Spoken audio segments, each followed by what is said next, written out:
Mesdames et messieurs, bonsoir. Bienvenue dans votre édition d'information spéciale consacrée à l'actualité autour de la situation politique au Sénégal, où les heurts se sont suivis après la condamnation de l'opposant sénégalais Ousmane Sonko par le tribunal de Dakar à 2 ans d'emprisonnement ferme pour corruption à la jeunesse. Notre rédaction s'est penchée sur cette affaire qui fait la une de l'actualité africaine. Revenons ensemble sur la chronologie des événements qui se sont déroulés à Dakar au Sénégal, de la jeunesse jusqu'à la condamnation. John Zué et Karl Makemba pour le point. L'épilogue de l'affaire de Sweet Beauté est à l'origine des violences qui secouent plusieurs villes au Sénégal. En effet, le 1er juin, la décision de la chambre criminelle de Dakar est tombée. L'opposant Ousmane Sonko a été condamné à 2 ans de prison ferme pour corruption de la jeunesse, délit qui consiste à favoriser la débauche d'un jeune de moins de 21 ans. Un verdict qui suscite la colère de ses partisans car le maire de Ziguinchor est menacé d'inéligibilité. Aussitôt le verdict tombé, et parce que Ousmane Sonko peut être arrêté à tout moment, Dakar et d'autres villes du pays de la Teranga sont entrées en ébullition. Affrontements violents, course-poursuite en règle contre manifestants et forces de l'ordre, saccage de biens privés et publics, pneus et autres objets brûlés, barrage de voies, fermeture d'écoles entre autres. Comme si la ville de Ziguinchor, dont Ousmane Sonko est maire, l'avait pressenti, ses habitants ont pris de l'avance dans les manifestations violentes. Certes, Ousmane Sonko a été lavé des accusations de viol et de menaces de mort, pour lesquelles le juge avait requis contre lui 10 ans de prison ferme. Mais les populations n'ont pas encore compris qu'elles ne doivent plus risquer leur vie pour des politiciens qui n'ont d'autre but que le pouvoir et ses honneurs. Depuis février 2021, que l'affaire des viols présumés défraie la chronique, Ousmane Sonko est engagé dans un bras de fer avec le pouvoir pour sa survie judiciaire et politique. Avant les événements de cette semaine, une vingtaine de civils avaient été tués depuis 2021 dans des troubles largement liés à sa situation.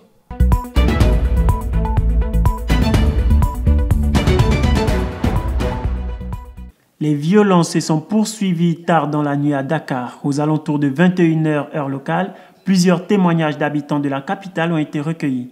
Certains affirmaient qu'ils n'avaient pas accès à certaines applications mobiles. Une habitante du quartier Ouakam qui a souhaité garder l'anonymat confiait hier soir, je cite, « Ils ont brouillé le réseau local, on a dû installer des VPN. Il n'y a que Instagram qui passe. Facebook, YouTube, Twitter ne passent pas. » Autour de minuit, le ministre de l'Intérieur, Antoine Diome, a pris la parole pour condamner les violences et pointer la responsabilité des opposants. Il a par ailleurs dressé un bilan en annonçant 9 morts à Dakar et à Ziguinchor. Dans le même temps, il a reconnu que le gouvernement avait restreint l'accès à Internet afin d'empêcher, je cite, la diffusion de messages haineux et subversifs. Dakar s'est réveillé ce vendredi dans un chaos indescriptible, après une nuit émaillée d'émeutes qui ont coûté la vie à 9 personnes dans le pays. Des témoignages recueillis ce matin dans plusieurs quartiers de la capitale sénégalaise font état d'un calme relatif et d'une présence policière importante dans certaines artères. Un habitant du quartier Point-E, non loin de l'université Cheikh Anta Diop, faisait état aux alentours de 9h, heure de Dakar, d'étudiants quittant le campus. Un confrère sénégalais a confirmé l'information en indiquant que des instructions avaient été données de fermer l'université qui a été le théâtre d'affrontements la veille. C'est donc un calme trompeur qui régnait dans la matinée à Dakar. Plus tard, des blindés de l'armée patrouillaient dans la ville. Des appels à manifester dans tout le pays circulaient sur les réseaux sociaux tout au long de la journée.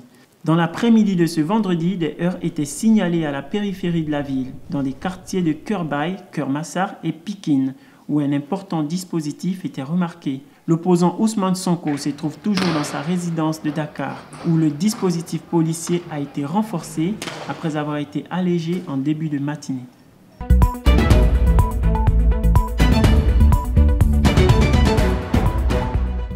Le pouvoir sénégalais a déployé des forces armées dans Dakar ce vendredi au lendemain d'un déchaînement de violence qui a fait 9 morts selon les autorités sénégalaises. Boris Mvé et Mikaël Ba nous en disent plus. Les autorités sénégalaises ont déployé ce vendredi un important dispositif des forces de l'ordre dans la capitale, au lendemain d'une avalanche de violence qui a fait pas moins de 9 morts après la condamnation de l'opposant Ousmane Sonko.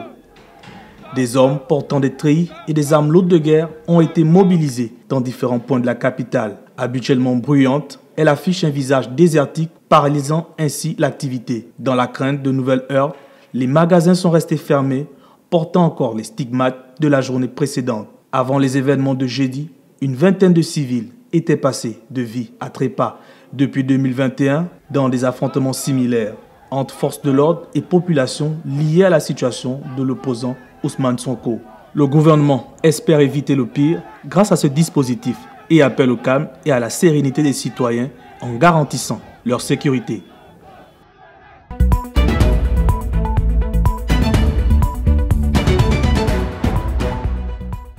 Journée chaotique jeudi à Dakar et à Ziguinchor après le verdict de la chambre criminelle de Dakar qui a condamné l'opposant Ousmane Sonko à 2 ans de prison ferme.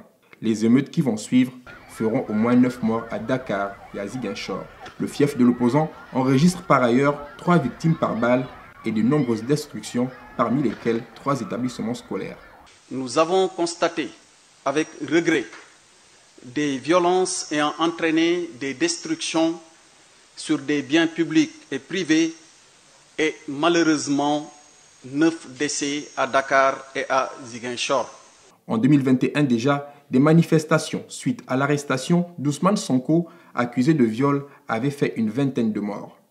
À ce propos, la commission d'enquête indépendante mise sur pied n'a toujours pas désigné les coupables de ces victimes. Malgré le fait que le maire de Ziguinchor n'a pas encore été arrêté, les manifestations se sont poursuivies aujourd'hui dans les 2 localités. Et ce, d'autant plus que Yewwi Askan Wi, la coalition de l'opposition dont est issu Ousmane Sonko, a appelé au maintien des mobilisations et a résisté intensément face aux forces anti-émeutes. On peut donc s'attendre à un alourdissement du bilan dans les prochains jours.